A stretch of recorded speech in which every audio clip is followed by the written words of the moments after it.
हाय दोस्तों, एडुके एकेडमी में आप सबका स्वागत है।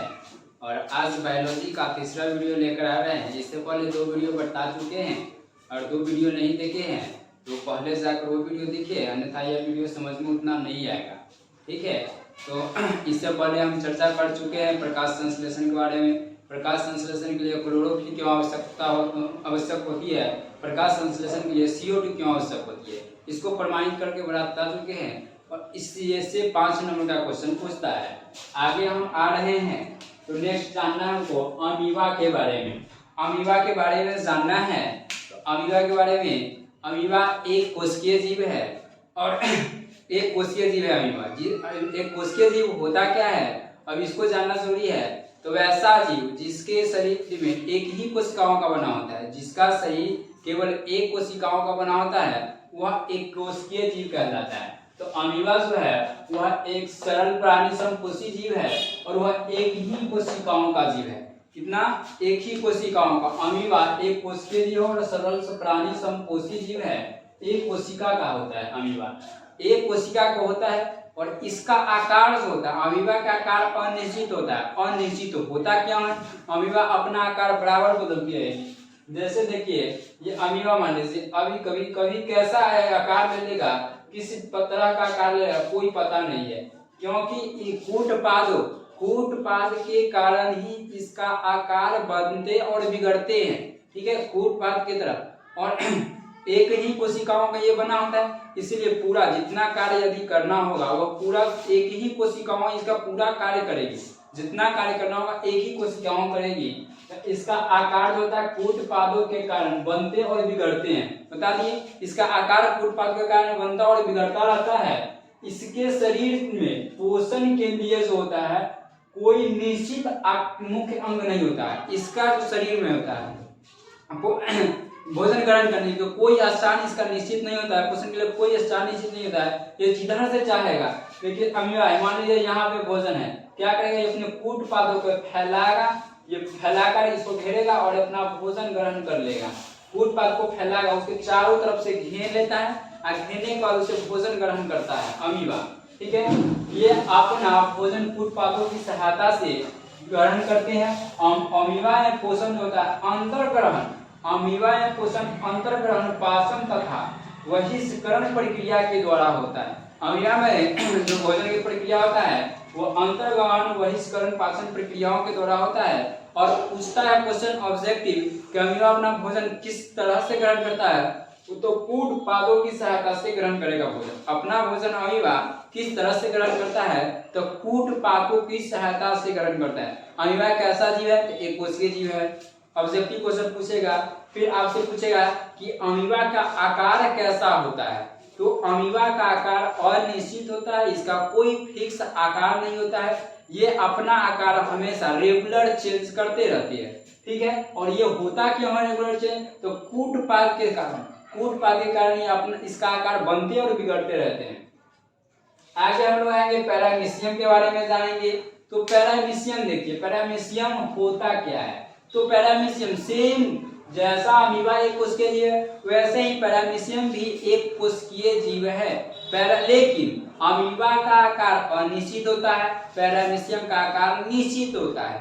अमीबा में भोजन ग्रहण करने के लिए एक मुख्य अंग निश्चित नहीं होता है, लेकिन पैरामीशियम में भोजन ग्रहण करने के लिए एक निश्चित मुख्य अंग होता है। पैरामीशियम का आकार अगर फिक्स होता है तो पैरामीशियम का आकार कैसा होता है, तो पैरामीशियम का आकार चप्पल की तरह होता है। चप्पल आप लोग देखे होइएगा, चप्पल तो पहनता सभी है, तो चप्पल के सेम चप्पल के आकार के हैं। ये देखिए, ये अमीबा का आकार है, चप्पल नुमा आकार है। तो देखिए इसमें देखिएगा ये जो दिखाई दे रहा है आपको भाग, ये संकुचित रिक्तिकाएं हैं। इसके नीचे ये जो दिखाई दे रहा है, ये इतना सारे दिखाई दे रहा है, ये क्या है, साइटोप्लाज्म है। इसके बाद ये जो दिखाई दे रहा है, ये वाला बड़ा केंद्रक है और ये छोटा केंद्रक है। यहाँ पे ये जो दिख रहे हैं, ये इसका मुख्य गुहा है, अर्थात यहीं से अमीबा भोजन ग्रहण करता है। और इसके बाहर जो ये कांटों की तरह दिखाई दे रहा है निकला हुआ, ये जो है यही सिलिया कहलाता है। अमीबा के बाहरी सतह को घिरे हुए सिलिया रहता है और सिलिया के कारण पूरे इसका ये घिरा हुआ नजर आएगा। ठीक है, तो हम लोग पैरामीशियम के बारे में जानेंगे। तो देखिए पैरामीशियम भी क्या है, एक कोशिकीय जीव है। जैसे अमीबा है एक कोशिकीय जीव, वैसे पैरामीशियम भी एक कोशिकीय जीव है। ठीक है, और प्राणी संभोजी है। ये कैसा है, प्राणी संभोजी कोशिकीय जीव है, लेकिन इसका आकार निश्चित होता है। इसके शरीर के बाहरी अंग जो प्रजनन सिलिया से घिरा होता है, यही है सिलिया, ये बाहरी अंग जो प्रजनन सिलिया से घिरा हुआ है, और इसे भोजन ग्रहण करने के लिए मुख्य अंग निश्चित होता है। इसको भोजन ग्रहण करने के लिए एक निश्चित मुख्य अंग की आवश्यकता होती है, और निश्चित मुख्य अंग होता है, यही है पैरामीशियम। पैरामीशियम का आकार ध्यान में रखिएगा, पैरामीशियम का आकार चप्पलनुमा होता है, लेकिन अमीबा का आकार चप्पलनुमा नहीं होता है। क्वेश्चन आपसे पूछेगा अमीबा के भोजन ग्रहण करने की विधि को बताइए, जैसे अभी बताया सेम लिखना है। इसके बाद आपसे पूछेगा पैरामीशियम के बारे में, पैरामीशियम के बारे में लिखेगा।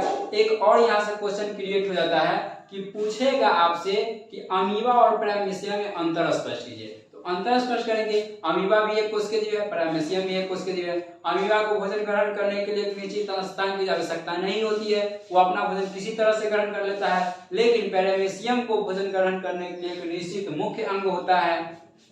ठीक है, तो इस तरह से हम लोग इसका डिफिनीशन लिख देंगे और अंतर भी बता देंगे। अंतर जब भी बताइएगा तो अंतर बताने के लिए दो बॉक्स बनाइएगा, इस तरह लिखिएगा अमीबा और इस तरह पैरामीशियम।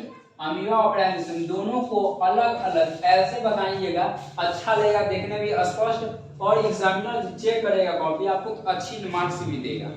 आगे जब हम लोग जानेंगे, आगे हम लोग आते हैं तो मनुष्य के पाचन तंत्र के बारे में जानेंगे। मनुष्य के पाचन तंत्र के बारे में जानेंगे। जितने भी उच्च श्रेणी के जीव होते हैं, मनुष्य हो गया चाहे कोई भी ऐसा उच्च श्रेणी के जानवर हो गए, उसके लिए क्या होता है, एक मुख्य अंग होता है और उसे पाचन की जरूरी होती है। ठीक है, तो देखिए यहाँ पे मनुष्य तथा सभी उच्च श्रेणी के जंतुओं के पाचन के लिए एक विशेष अंग की आवश्यकता होती है, जिसे हम लोग आहार नाल के नाम से जानते हैं। मनुष्य हुआ या कोई भी उच्च श्रेणी के जंतु हो गया, भैंस, कुत्ता, बिल्ली हो गया, हाथी, घोड़ा हो गया, उच्च श्रेणी का जंतु है और ये बहुकोशिकीय जीव है। बहुकोशिकीय अर्थात बहुत सारे कोशिकाओं को मिलकर बना हुआ है, बहुत सारे कोशिकाओं को मिलकर बना हुआ है। तो मनुष्य हुआ या उच्च श्रेणी कोई भी जीव जंतु हुआ, उसको भोजन ग्रहण करने के लिए एक मुख्य अंग की आवश्यकता होती है, जिसे हम लोग पाचन के लिए मुख्य अंगों की आवश्यकता है, जिसे हम लोग आहार नाल के नाम से जानते हैं। क्या? आहार नाल के नाम से जानते हैं। आहार नाल से संबंधित कुछ पाचन ग्रंथियां होती है, जो पाचन के लिए कुछ पाचन ग्रंथियां होगा जो पाचन के लिए पाचक रस स्रावित करते हैं। और पाचक रस स्रावित करेगा क्यों? क्योंकि भोजन को अच्छी तरह से घुलित करके और वह पचाने की कार्य करता है, जिससे भोजन का पाचन होता है। और आहार नाल और इससे संबंधित पाचन क्रिया में मिलकर वह पाचन तंत्र का निर्माण करता है। आहार नाल में और इससे भोजन के घुलित जो भी पदार्थ है उसमें मिलकर वह भोजन को पाचन करने का कार्य करता है, तो उसे हम लोग पाचन तंत्र कहते हैं। क्या कहेंगे? पाचन तंत्र कहते हैं, और यही पाचन तंत्र का निर्माण करती है। आगे देखिए, मनुष्य का आहार नाल जो होता है, मनुष्य की आहार नाल 8 से 10 मीटर लंबी होती है। कितना? 8 से 10 मीटर लंबी होती है, और यह मुख गुहा से लेकर मल द्वार तक फैल जाती है।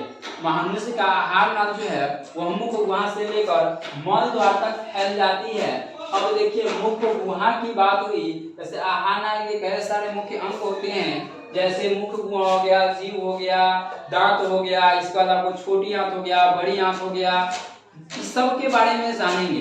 तो जिसमें देखिए मुख्य गुहा हुआ, तो मनुष्य के आहार नाली की मुख्य गुहा सबसे ऊपरी है। और मुख्य गुहा में क्या होता है, जब मुख्य गुहा को देखिएगा तो इसमें आपको मुख्य गुहा में आपको मुख्यतः तो पहले एक मांसल ओठ नजर आएगा, मांसल ओठ नजर आएगा।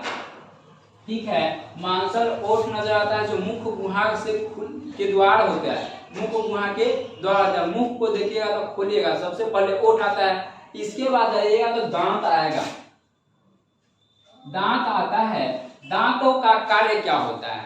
तो देखिए मुख घुमाने का कार्य करता है, ओठ तो करता है क्या कि इसको बंद हमेशा रखता है, जब जरूरी पड़ता है तब वो खुलता है, और जब नहीं जरूरी पड़ेगा बंद हम लोग रखते हैं। इसका देखिए दांत आएगा, दूसरे नंबर पे देखिएगा तो दांत आएगा। दांत का कार्य क्या होता है? किसी भी पदार्थों को चबाकर चबाना, किसी चीजों को काटना। कोई भी पदार्थ, हम लोग सेव खाते हैं, केला, कुछ भी खाते हैं तो काटते हैं। मान लीजिए अगर कोई मीट मछली मांस खाता है तो उसे पहले वो फाड़ेगा, नोचेगा, इसके बाद खाएगा। तो इसके लिए दांत जो होता है, दांत के 4 प्रकार होते हैं। दांत 4 प्रकार के होते हैं, रत्नक, चवर्णक, अर्धचवर्णक और कर्तनक। रत्नक, चवर्णक, अर्धचवर्णक और कर्तनक, चारों का कार्य अलग अलग होता है। चारों का कार्य अलग अलग होता है, चारों अलग अलग तरह के कार्य करते हैं। ठीक है, जब आएंगे तो दांत के चारों कार्य के बारे में हम लोग पढ़ेंगे। इसके बाद आइएगा तो देखिएगा जीभ आएगा। क्या आएगा? तो जीभ आएगा। अब जीभ देखिए, जीभ को देखिएगा तो जीभ के ऊपर, जीभ जो देखिएगा, जीभ के ऊपर जो होता है, जीभ के ऊपर खुरदरा पदार्थ दिखाई देगा, खुरदरा दिखाई देगा, ऐसे रहता है। और ये देखिए जीभ के ऊपर खुरदरा पदार्थ दिखाई देगा। किसी को जीभ पे हाथ दिया खड़खड़ करेगा, उसमें क्या होता है? इसमें छिद्र होता है। यही छिद्र को हम लोग स्वाद कलिया कहते हैं, और इसी के कारण हम लोग को स्वाद का पता चलता है। भोजन खाते हैं तो स्वाद का पता चलता है। कभी कभी देखिए आप भोजन खाइएगा, स्वाद का पता नहीं चला, क्योंकि बहुत सारे लोग क्या करते हैं, ब्रश करेंगे और जो टूथ ब्रश करेंगे उसके बाद क्या करते हैं, जिभिया नहीं करते, जिस कारण उस पे क्या होता है, बहुत सारे पदार्थ जम जाता है, खाना खाते उसमें जम जाता है, और उसको क्या करेगा, इस स्वाद कलिया को जाकर जाम कर देगा। और स्वाद कलिया को जाम करेगा तो हम लोग कुछ भी खाएंगे तो स्वाद कलिया के अंदर तक पहुंचेगा नहीं, कैसे पता चलेगा? स्वाद का पता ही नहीं चल पाएगा। तो जीभ में यही होता है। इसका जीभ के से पूरा अंदर जाइएगा तो 2 निग्ल द्वार आपको नजर आएगा। जैसे यहाँ पे देखिएगा ये होता है, इसको देखिए हम लोग ऐसे लिवलिवी करते हैं, इससे इधर एक होल होगा, एक इधर होल होगा। अब देखिए इसका कार्य क्या होता है, एक साइड से तो ऑक्सीजन लेते हैं हम लोग, और एक साइड खाने का भी होता है सामान, खाने का वर्क करते हैं। अब देखिए कभी कभी होता क्या है, कभी कभी ऐसा होता है कि हम लोगों को देखिए खाते रहेंगे, और खाने के बावजूद कस के छींक आता है, खाना तो नाक मुंह सबसे निकल जाता है, तो हम लोग कहते हैं कोई हम लोगों का नाम लिया है। ऐसा नहीं होता है, ऐसा होता ही नहीं। देखिए ये जो होता है ब्रेन होता है, मान लीजिए कंप्यूटर का जो मेन पार्ट होता है सीपीयू, वैसे हम लोग के शरीर का मेन पार्ट ये ब्रेन है, सीपीयू की तरह यह कार्य करता है। हम लोग रहते हैं किसी दूसरे कामों में बिजी कर देते हैं, इसको ब्रेन को बिजी कर देते हैं, और खाना खाते रहते हैं, रहता है दिमाग कहीं और, खाना खाते रहेंगे, सोचते रहेंगे कहाँ दिमाग, खाएंगे, और जब खाएंगे तो ब्रेन तो इसको ऑर्डर ही नहीं दिया, इसको जब ऑर्डर नहीं देगा, इधर टच नहीं देगा, क्योंकि क्या है, मेरा मालिक तो ऑर्डर ही नहीं दिया, तो ना तो ये इधर जाएगा और ना ही इधर आएगा। दोनों साइड न जाने के कारण जब आप खाना खाएंगे तो इसमें भी जाएगा, इसमें जाएगा, ये मारेगा कस के धक्का, और धक्का मारेगा तो जिसके कारण हम लोग को नाक मुंह सभी जगह से खाना आ जाता है। तो हम लोग कहते हैं वाह कोई मेरा नाम लिया, कौन नाम लिया? नाम कोई नहीं लेता है। ये इसी कारण होता है कि हम लोग का ध्यान कहीं और रहता है, खाना खाते ब्रेन तो ऑर्डर दिया नहीं, इसको ब्रेन ऑर्डर नहीं दिया, जिस कारण कहता है खाना दोनों मुंह में घुसेगा, और में चलेगा, और में चलेगा। अब देखिए इसमें तो खाना को आना नहीं है, नहीं आएगा तो मारेगा कस के धक्का, ऊपर चल जाएगा खाना, ये इसी कारण होता है। ठीक है, अगले नेक्स्ट वीडियो में आएंगे तो मनुष्य के पाचन के पूरी क्रिया के बारे में पढ़ेंगे, छोटी आंत से के बारे में पढ़ेंगे, बड़ी आंत के बारे में पढ़ेंगे, एक एक पार्ट्स के बारे में पढ़ेंगे, और जानेंगे उसमें कि कैसे हम लोग भोजन की पूरी पाचन की प्रक्रिया कैसे होती है, हम लोग किसी भी चीजों को खाते हैं तो वह कैसे पचता है। तो नेक्स्ट वीडियो में आएंगे। अगर वीडियो अच्छा लगा तो शेयर कीजिए, कमेंट कीजिए। धन्यवाद।